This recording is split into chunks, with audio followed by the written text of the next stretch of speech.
Hello again, everyone, and welcome back one more time. My name is Tom Nelson, and this is a continuation of the Diabetes Control video course. This is step number 5, diabetic weight loss, which is the 5th step in the 6-step process of gaining complete control over your diabetes. This is video lesson number 11, part 5. We're going to show you how to get rid of visceral fat.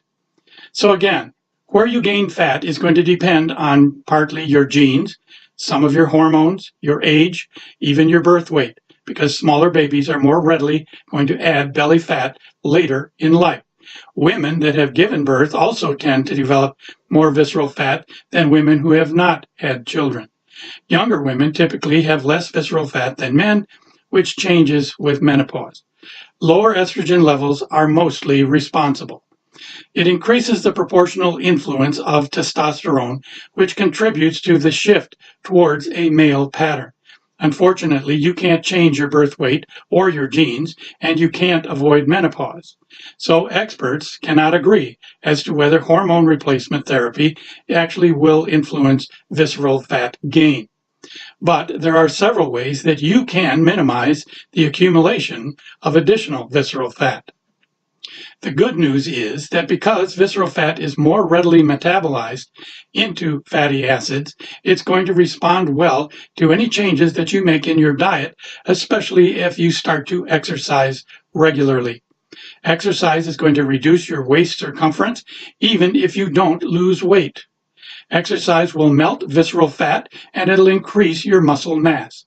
Engage in at least 30 minutes of moderate intensity activity every single day. You can do it by brisk walking, bicycling, or any moderate paced exercise is going to work well. So add motion to your routines every day, all the tasks that you perform. Park further from your destination so that you have to walk more. Take the stairs instead of the elevator, and stand while you talk on the phone. You can trim visceral fat or prevent its growth with both aerobic activity, such as brisk walking, and strength training, where you exercise with weights. Weights are especially effective.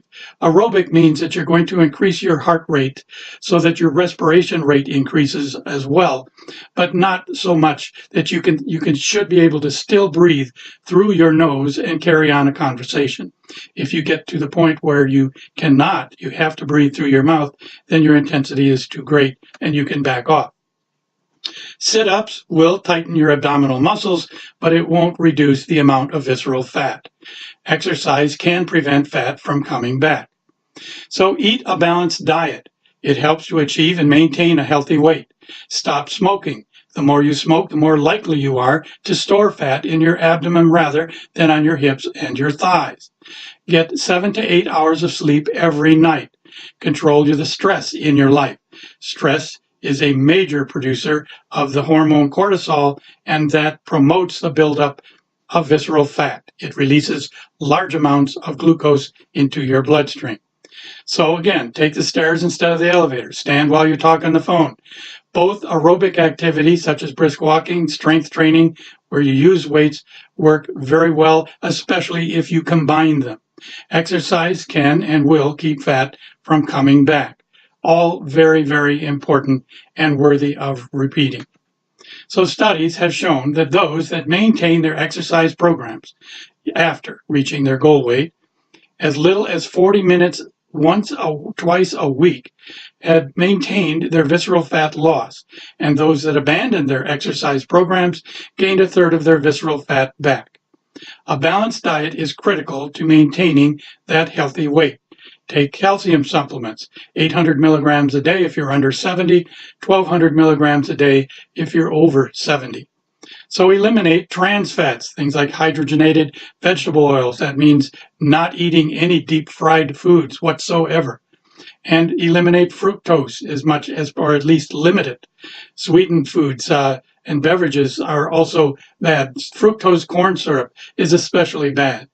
Don't overeat on fruits because it will cause an increase in your triglycerides and in your LDL cholesterol.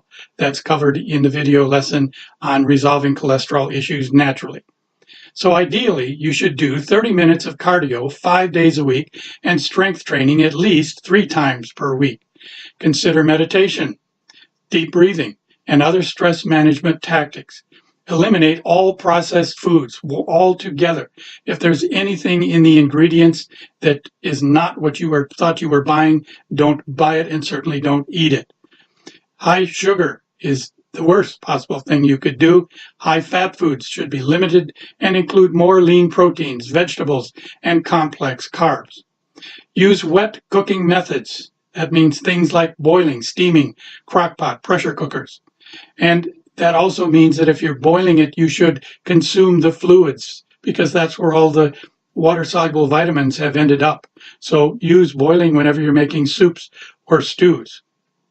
Never, ever grill, fry, or broil food or other forms of dry temperature cooking methods. That's covered quite extensively in other video lessons. So use healthy oils, especially extra virgin olive oil and extra virgin coconut oil, and you should incorporate those into your diet every single day. So now go to video lesson number 11, step 5, part 6. We're going to talk about the adipose fat. Thank you for watching, and please pay it forward. Thanks again.